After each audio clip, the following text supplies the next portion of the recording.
नमस्कार, मैं डॉक्टर राकेश पाठक। इस वक्त हम लोग अमेरिका में जॉर्जिया की राजधानी अटलांटा में है और उधर हिंदुस्तान में एक बड़ी खबर सामने आई है। देश के प्रधान न्यायाधीश chief justice of India BR Gavai के ऊपर अदालत में, भरी अदालत में एक वकील ने जूता उतारकर फेंकने की कोशिश की। समय पर उनके सुरक्षाकर्मियों ने और बाकी वकीलों ने उसे रोक लिया, वरना उस वकील के हाथ से निकला हुआ जूता इस देश के इंसाफ के सबसे बड़े पायदान पर बैठे व्यक्ति के ऊपर पहुंचने वाला था। ये एक बहुत बड़ी घटना है। हम कोशिश करेंगे इसके कारणों की पड़ताल की। हमारे साथ इस वक्त अमेरिका में, यहाँ अटलांटा में, देश के 2 जाने माने पत्रकार हैं। हमारे साथ हैं शीतल पी सिंह जी। शीतल जी, आपका स्वागत है। और हमारे साथ हैं राजकेश्वर सिंह जी। राजकेश्वर जी भी बहुत वरिष्ठ पत्रकार हैं। शीतल जी, सबसे पहले आपसे जानना चाहता हूँ, इस घटना के पीछे क्या कारण रहा होगा? जैसा कि उस वकील ने नारा लगाया, सनातन का अपमान नहीं सहेगा हिंदुस्तान, तो क्या लग रहा है कि CJI ने ऐसा कौन सा सनातन का अपमान कर दिया? देखिए, पिछले कुछ वर्षों से हमारे समाज में अलग तरह की उथल पुथल हो रही है जी, जिसमें हजारों साल की जो हमारी कुप्रथाएं हैं, और हमारे यहाँ सबसे बड़ी कुप्रथा जो है, जो दुनिया में उस तरह से कहीं नहीं है, जाति के नाम से है। उसमें हम मेहनत करने वाले बहुत सारे लोगों को अछूत, नीच, अधम और इस तरह की परिभाषाओं में, इस तरह के प्रतीकों में रखते हैं। हमने उन्हें बंटवारा कर दिया है। और जो लोग इस सब का शास्त्र बनाते हैं जी, जो ये इन सब चीज़ों की व्याख्या करते हैं, जो इसकी फिलॉसफी रचते हैं, उन लोगों ने अपने आप को ऊपर कर लिया है और साधनों और हर चीज़ पर, शिक्षा, ज्ञान, सब पर नियंत्रण करके वो इस कुप्रथा को स्थापित रखने की कोशिश हमेशा करते रहते हैं।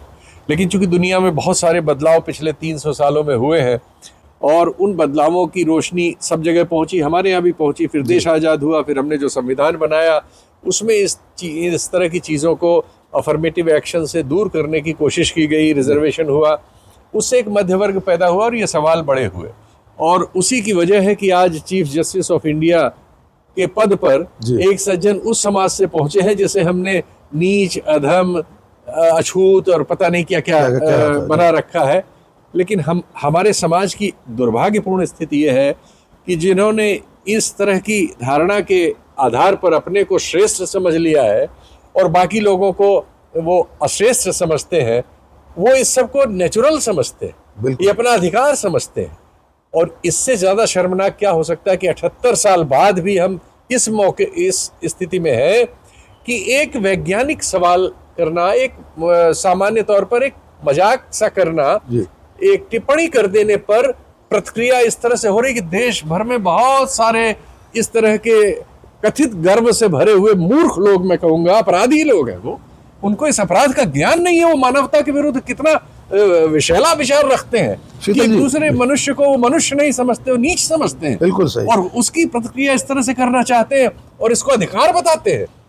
शीतल जी, सुप्रीम कोर्ट के बारे में सत्ता में बैठे एक सांसद ने, जो इस वक्त पार्टी सत्ता में है, उसने कुछ समय पहले एक CJI के लिए कहा था कि देश में जो गृह युद्ध चल रहे हैं, सिविल वॉर चल रहे हैं, उन्होंने तो घोषित कर दिया था कि सिविल वॉर चल रहे हैं, उसके लिए CJI जिम्मेदार है। उस वक्त कोई कार्रवाई उनके खिलाफ नहीं हुई, न कंटेम्प्ट का कोई मुकदमा चला, इस वक्त भी कोई कार्रवाई नहीं हुई। जहाँ तक अभी तक थोड़ी देर पहले तक मैंने जो देखा है, हो सकता है उसमें हो तो आप संशोधन कर लीजिएगा, इस देश के प्रधानमंत्री या गृह मंत्री की ओर से कोई बात ही नहीं आई। नहीं आई, बिल्कुल नहीं आई। इस समय सिर्फ कांग्रेस के नेता राहुल गांधी, सोनिया गांधी, मल्लिकार्जुन खड़गे, इन सब लोगों की प्रतिक्रिया आई है। लेकिन सर, प्रतिक्रिया दूसरी तरफ से दूसरी तरह की आई है। जो सोशल मीडिया पर ट्रोल्स हैं बीजेपी के, इसके पक्ष में राजनीति ने तो हमें निराश किया है, लेकिन हम समाज से प्रतिक्रिया चाहते हैं। बिल्कुल, समाज को इसमें खुल के आगे आना चाहिए और इस कुप्रथा को, हम जहाँ जिस देश में हैं वहाँ नस्लवाद को चुनौती दी गई और जो रंग भेद था उसको निपटाया गया। ये वो शहर है जहां मार्टिन लूथर किंग जहां जन्मे, हम लोग उनके स्मारक वगैरह पर गए थे, हमारे सोशल मीडिया वगैरह पर वो पोस्ट है। और यहाँ से जब हम इस घटना को वहां देखते हैं तो हमें शर्म आती है और आनी चाहिए। बिल्कुल, मनुष्य में इस तरह के आधारों पर विभेद करना, और वो विभेद यहाँ तक चला जाए और ये जूता फेंकने वाली जो बात होती है, ये भी उसी श्रेष्ठता के भाव से जन्मती है। जूता ही क्यों, बिल्कुल सही बात, अपमानित करना चाहते हैं आप, सही बात। और आपको शर्म नहीं आती? अभी एक दिन 2 दिन पहले ही वीडियो आया है उत्तर प्रदेश से, एक दलित आदमी को छोटी मोटी किसी अपराध बता के और आप पीट पीट के मार रहे हैं, वीडियो बना रहे हैं, मार डाला उसे। और ऐसी हजारों खबरें हर साल आती हैं। हम तो मतलब इतने शर्मिंदा होने लायक समाज हैं, लेकिन हमें कोई शर्म ही नहीं है। हम इस पर कथित गर्व करते हैं। हमारे मित्र हैं वरिष्ठ पत्रकार हेमंत अत्री, उन्होंने इस वक्त के इस दौर को शर्म निरपेक्ष कहा है। हेमंत जी हमारे साथ थे अभी तक वाशिंगटन तक, अब वे दूसरे शहर में निकल गए हैं। राजकिशोर जी हमारे साथ हैं। राजकिशोर जी का बहुत लंबा अनुभव है, करीब करीब 40 साल से पत्रकारिता में रहे हैं। राजकिशोर जी एक सांसद हैं बीजेपी के, निशिकांत दुबे, वे सीधे सीधे सार्वजनिक स्थानों पर कहते हैं कि सीजेआई गृह युद्ध के लिए जिम्मेदार हैं। सुप्रीम कोर्ट कोई कार्रवाई नहीं करता। इसके अलावा सुप्रीम कोर्ट छोटे छोटे मामलों में प्रशांत किशोर जैसे लोगों पर कंटेम्प्ट का केस चलाता है, उन्हें सजा देता है, भले ही 1 रुपए की, लेकिन निशिकांत दुबे पर कोई कार्रवाई नहीं होती। क्या लगता है हमारे देश के प्रधानमंत्री, सरकार, सत्ता में बैठी पार्टी, इस तरह के जो तत्व हैं जो पहले फ्रिंज एलिमेंट कहलाते थे लेकिन इस वक्त तो वे मेन स्ट्रीम एलिमेंट है, क्या लगता है आज की घटना सीजेआई पर जूता फेंकने की घटना को सत्ता का संरक्षण है? यदि आप हाल के वर्षों में, बीते 10 वर्षों में गौर करें चीजों को जी, तो आज जो हुआ वो उसी का बढ़ता हुआ रूप है। ऐसा नहीं कि पहली मर्तबा हुआ, ऐसी बहुत सारी चीजें होती रहती हैं समाज में, खासकर देश में। साल भर में 3, 4, 5 ऐसी घटनाएं हो जाती हैं जिसपे हर कोई हिल जाता है, लेकिन उसका ये मैसेज कभी नहीं गया कि हम ऐसे तत्वों को रोकेंगे, इन पे कार्रवाई करेंगे। यदि एक बार भी ऐसा हुआ होता, ऐसे तमाम नजीर आपको मिलेगी, तो शायद ये सब चीजें न होती। जो बात आपने निशिकांत दुबे को कही, क्या उनकी पार्टी ने और ये क्या भारत सरकार ने जो अभी सत्ता में, किसी ने उस पर कहा कि आइंदा आपको इस तरीके से बयानबाजी से बचना चाहिए? बचने तक की हिदायत नहीं दिया, नोटिस भी नहीं लिया। तो ऐसी चीज जो लोग करते हैं वो सब मनभर होते जा रहे हैं, और इसका एक्सट्रीम कहाँ तक जाएगा? मान लीजिए जूता निकालने की कोशिश किया, फेंकने की कोशिश किया, कल फेंक भी देगा, क्योंकि ये चीजों को रोकने के लिए ऐसी कोई पहल हो ही नहीं रही है जिसे आपको कहते हैं ना कानून का राज। तो उस कानून के राज में फिर दिखना भी चाहिए कानून है, तो कानून कहीं पर कुछ लोगों के लिए साइलेंट है, चुप है। और जुडिशरी का भी एक हिस्सा ऐसा बन चुका है जो तमाम सारे मामलों में, छोटी छोटी चीजों में, तो पता चला कि एक दिन मामला पहुंचा, अगले दिन उसकी बेल हो गई, लेकिन किसी की 5 साल बेल नहीं हुई। तो ऐसी भी चीजें हमारे सामने है कि हम एक ऐसा समाज गढ़ रहे हैं जिसमें विधायिका, कार्यपालिका, न्यायपालिका और बहुत हद तक हमारा मीडिया भी उसमें सब शामिल हो गया, जिसके नाते हमें ऐसा लगता है कि हमको अभी ये उम्मीद करना कि ऐसे मंजर अब नहीं आएंगे शायद गलती होगी, क्योंकि उसको रोकने की जो लोग जिम्मेदार हैं रोकने के लिए, जिनके स्तर से पहल होनी चाहिए, चाहे वो जुडिशरी हो चाहे सरकारें हो, ऐसा कुछ हो नहीं रहा है। और जब तक ऐसी कोई पहल नहीं होगी, एक वर्ड है हिंदी का मनबड़ होना जी, तो वो मनबड़ के लिए को और बढ़ावा देने का आप ऐसा कर सकते हैं क्योंकि आप सेफ हैं, आपके लिए कोई दिक्कत नहीं है। तो सबसे बड़ी समस्या है कि जो जमीन हम तैयार कर रहे हैं बीते 10 वर्षों से, उसका एक्सपेंशन दिखता है, और ये एक्सपेंशन आगे कहाँ तक जाएगा अभी नहीं कह सकते। हो सकता है इससे भी खराब चीजें हमारे आपके सामने आए। तो ये सबसे अलार्मिंग है कि इस पर लोग सोचना शुरू करें। और लोगों के लिए दिक्कतें हो गई है कि एक बड़ा समाज हमारा एक ऐसे चश्मे से देखने लगा है कि जिसपे कोई असर ही नहीं होता। जबकि वो आपके प्रदेश के एक शायर थे कि राहत इंदौरी साहब, कि लगेगी आग तो आएंगे घर कई जद में, यहाँ पर अकेले हमारा मकान थोड़ी है। लेकिन इस बात को कोई एहसास नहीं कर रहा है कि हम जिस रास्ते जा रहे हैं इसमें फूकेंगे तो सब फूकेंगे और सब फंसेंगे। मुझे तो ऐसा ही लगता है। बिल्कुल, राजकिशोर जी की चिंताएं बड़ी वाजिब हैं। शीतल जी, क्या इसके पीछे एक वजह ये नहीं है कि अदालतों के प्रति जो भरोसा है हमारे देश की निचली अदालत से लेकर सुप्रीम कोर्ट तक, पिछले कई सालों में कुछ ऐसे फैसले आए हैं जो सवालों के घेरे में रहे हैं, और अब तो खुद चीफ जस्टिस रहे DY चंद्रचूड़ ने कुछ ऐसी बातें कह दी हैं कि उनके अपने फैसले जो खास तौर से राम जन्मभूमि को लेकर था, उन पर बड़े सवाल खड़े हो रहे हैं। तो क्या अब ऐसा लगता है कि न्यायपालिका के भी दहने का समय आ गया है? ये एक प्रतीक हो सकता है कि एक वकील ने उस पर जूता फेंक दिया। निश्चित तौर पर बेहद शर्मनाक घटना है, जिसने की है उसे कड़ी सजा मिलना चाहिए। सरकार के मुखिया सबको इसकी निंदा करनी चाहिए, लेकिन थोड़ी सी बात अदालतों की भूमिका पर भी होना चाहिए। देखिए, जब समाज में डिटेरिएशन होता है, जो हो रहा है, तो उसका असर किसी संस्था पर नहीं पड़ेगा, किसी एक को हम द्वीप बना के बचा लेंगे, ये संभव नहीं होता, और ये संभव नहीं है। नहीं। तो जो आपने अदालती कार्य प्रणाली, उनके फैसलों के निहितार्थ पर टिप्पणी की है, वो एक अलग विषय है, लेकिन मैं उस पर इसलिए नहीं जाना चाहूंगा कि मुद्दा डाइवर्ट सा हो जाएगा। मुद्दा ये है कि हमारे समाज में जाति व्यवस्था जो है, जो क्रूरतम मनुष्यता के विरुद्ध की व्यवस्था है, क्यों अभी तक स्वीकृत है? क्यों सारे मैट्रिमोनियल हमारे हर संडे हर सैटरडे को जाति आधारित होते हैं? क्यों समाज में अभी तक ये ताना बाना नॉर्मल नहीं हो पा रहा है? क्यों हम इस तरह के असाधारण रूप से विकृत समाज के रूप में आज भी 21वीं सदी में विद्यमान है? ये चैलेंज है समाज के सामने। इसमें कोर्ट्स हो, पॉलिटिक्स हो, सोसाइटी हो, सोशल ग्रुप्स हो, एनजीओज हो, सामान्य नागरिक संगठन हो, सबको इसके खिलाफ इसको पराजित करने वाली लड़ाई लड़नी ही होगी। सारी दुनिया में, एक द्वीप भारत में इस तरह की अस्पृश्यता और बंटवारा हम कैसे मनुष्यता के बीच रखते हुए कायम रह सकते हैं? बहुत ही खराब बात है, इसका कोई तर्क नहीं है। इसके सारे कुतर्क जो है शर्मिंदा करने वाले। शीतल जी, अभी तक जो जानकारी सामने आई है, ये जो वकील हैं 71 साल के वकील हैं, हो सकता है उनके व्हाट्सएप ग्रुप्स में इस तरह की खबरें आती हों कि सनातन संकट में है, लेकिन सनातन इतनी कमजोर, इतनी नाजुक चीज नहीं है कि अदालत में अगर सीजीआई ने कोई एक वाक्य कहीं कह दिया हो या कोई ऐसा फैसला हुआ हो तो उस पर वकील कोर्ट में खड़े होकर जूता चलाए।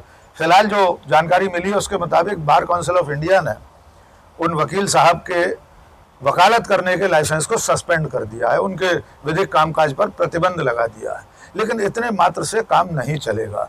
राजकिशोर जी, आपको क्या लगता है कि आगे चलकर ऐसी घटनाएं न हो? कम से कम सीजेआई, देश की सबसे बड़ी आसंदी, इंसाफ की सबसे बड़ी देहरी, उस पर बैठे व्यक्ति पर कोई वकील जूता फेंकने की कोशिश कर रहा है। आइंदा ऐसा नहीं हो, इसके लिए आप सरकार से क्या उम्मीद करते हैं और समाज से भी? देखिए, सरकार से तो उम्मीद बहुत ज़्यादा मुझे अभी नहीं दिखती फिलहाल, क्योंकि सरकार से उम्मीद की बात हम तब सोच पाते जब पहले से मुझे ऐसा होता हुआ दिख रहा होता। इसलिए सरकार से तात्कालिक तौर पर मैं किसी ऐसी चीज़ की उम्मीद नहीं करता हूं, लेकिन जुडिशरी से ज़रूर ये उम्मीद की जानी चाहिए। जुडिशरी एक अलग तरीके की चीज़ हमारे देश में है, जो सारी चीज़ों को निगरानी करती है, कानून के मुताबिक रखने का पूरा प्रयास करती है। तो उनके स्तर से ऐसा जरूर कुछ होना चाहिए जिससे लगे कि नहीं, हाँ, हम अदालतों का सम्मान करें, क्योंकि कानून, इस देश में जो भी कानून बनता है उसको इम्प्लीमेंट कोर्ट से ही कराती है हमारी, और कोर्ट्स अपने मामले में भी साइलेंट हो जाएंगी कि चुप हो जाएगी, चलो ये सब चलता रहता है। तो उससे एक भयानक और ज़्यादा विवश खतरे के लिए हम सोच सकते हैं कि ऐसा हो सकता है। आज भी राजकिशोर जी, सीजीआई की अदालत में इस घटना के बाद भी सीजीआई गवाही ने कहा कि हम पर ऐसी चीजों का कोई असर नहीं होता और कार्रवाई आगे चलती रही। इससे पहले भी जब निशिकांत दुबे ने कहा था, तब सीजीआई खन्ना की अदालत में एक पिटीशन लगी थी, उन्होंने भी कह दिया कि हमारी अदालत को और हमको इन सब चीजों से फर्क नहीं पड़ता। किससे फर्क पड़ेगा? एक सांसद, भारतीय जनता पार्टी का, सत्ता में बैठी पार्टी का सांसद सीजेआई को सिविल वॉर के लिए जिम्मेदार ठहरा रहा है, और सीजीआई कह रहा है, सुप्रीम कोर्ट कह रहा है हम पर कोई असर नहीं हो रहा। वही बात आपने कह दी होती, शीतल पी सिंह ने कह दी होती, डॉक्टर राकेश पाठक ने कही होती, XYZ ने, तो शायद अब तक वो जेल के भीतर होता। दरअसल मुझे लगता है कि ऐसे पदों पर बैठे लोग, तमाम जगहों पर ऐसा हुआ है, वो ज़्यादातर शालीनता से पेश आते हैं। मैंने भी कुछ ऐसी जिम्मेदारियां निभाई हैं, जब ऐसी इस तरह की चीज़ें हमारे सामने आई हैं तो दो स्थिति उसमें बनती है। एक ये होता है कि हम उनके ट्रैप में आके उसमें उलझ जाएं और उसी पर कुश्ती करते रहें, और एक हिसाब से देखा जाए तब वो अपने मकसद में कामयाब हो जाते हैं कि मैंने इनको एंगेज कर लिया। लेकिन ज़्यादातर मैंने देखा कि ऐसी जगहों पर बैठे लोग अमूमन उस पर अवॉइड करते कि हमें इसमें उलझना ही नहीं है। हो सकता है सीजीआई ने उसी रोशनी में उस बात को कही हो कि हमें इसमें उलझना नहीं है, पढ़ना नहीं चाहता मैं। याद करिए कि जब कांग्रेस के नेता चिदम्बरम पर जूता फेंका गया था, तो वो व्यक्ति भी पकड़ा गया था, लेकिन उन्होंने कहा था मुझे इसमें कुछ नहीं करना, छोड़ दिया जाए। तो ज़्यादातर लोगों की अप्रोच ये होती है जो उच्च पदों पर बैठे हैं कि हम उसके ट्रैप में न आए, उसमें न उलझे, हमें आगे जाना है। लेकिन सवाल इसका है कि हम कब तक ऐसे न उलझें, और नहीं उलझने का ही नतीजा मुझे लगता है कि ये चीज़ें बढ़ती जाती हैं। तो मुझे लगता है कुछ न कुछ तो सुप्रीम कोर्ट को ऐसी नोटिस जरूर करना चाहिए कि ताकि इसकी पुनरावृत्ति न हो, क्योंकि ये पुनरावृत्ति हमें अराजकता तरफ ले जाएगी, और उस स्थिति में ये तय नहीं हो सकता कि हम कहाँ तक जाएंगे, क्योंकि सुप्रीम कोर्ट में शायद मेरी जानकारी के मुताबिक, जितनी मेरी उम्र है, जितना मैं जानता हूँ, पहली घटना है कि सुप्रीम कोर्ट के सीजीआई पर जूता फेंकने का प्रयास किया गया। नहीं, मैं इसमें थोड़ा सा जी। एक घटना जोड़ देता हूँ। जी। पहली घटना नहीं है, इससे पहले जस्टिस एम हिदायतुल्ला अच्छा। सुप्रीम कोर्ट में थे, उनके ऊपर भी जूता फेंका गया था। ओके। पर वो जूता एक मुवक्किल ने, जो फरियादी था, मुकदमा अपना हार गया था, हाँ। उसने जूता फेंका। जस्टिस एम हिदायतुल्ला ने कहा कि इसका जूता वापस कर दो, हाँ। क्योंकि इसको एक दिन में 2 हार बर्दाश्त नहीं करनी चाहिए। एक तो ये मुकदमा खो चुका है अपना, हाँ। अब कम से कम अपना जूता न खोए। क्या बात। ये बड़प्पन हाँ। यकीनन अनुशासन हाँ। में आना चाहिए, लेकिन हाँ। समाज की जिम्मेदारी है कि ऐसी प्रवृत्तियों को, इस तरह की घटनाओं को रोका जाए। हाँ। कभी ना कभी तो आपको बड़प्पन एक तरफ रख के हाँ। कानून के मुताबिक काम करना पड़ेगा, वरना ऐसे मंजर बढ़ते जाएंगे। आपने अभी मंजर की बात कही थी। आज की इस बातचीत को खत्म करते हुए दुष्यंत कुमार की बात से समापन करेंगे। कैसे मंजर सामने आने लगे हैं, कैसे मंजर सामने आने लगे हैं, गाते गाते लोग चिल्लाने लगे हैं, अब तो इस तालाब का पानी बदल दो, ये कमल के फूल कुम्हलाने लगे। तो इस तालाब के पानी में सचमुच में गंध आने लगी है, बदबू आने लगी है। कानून के रखवाले, सरकार में सुप्रीम स्तर पर बैठे हुए लोग, सर्वोच्च शिखर पर बैठे हुए लोग, विपक्ष, समाज, जनता, सबकी जिम्मेदारी है कि आइंदा कभी कोई सिरफिरा वकील या कोई मुवक्किल सुप्रीम कोर्ट के चीफ जस्टिस तो छोड़िए, किसी छोटी अदालत के न्यायमूर्ति, न्यायाधीश पर जूता न फेंक सके। इसका इंतजाम होना ही चाहिए। अटलांटा से मैं डॉक्टर राकेश पाठक। बहुत बहुत शुक्रिया शीतल जी, बहुत बहुत शुक्रिया राजकेश्वर। धन्यवाद।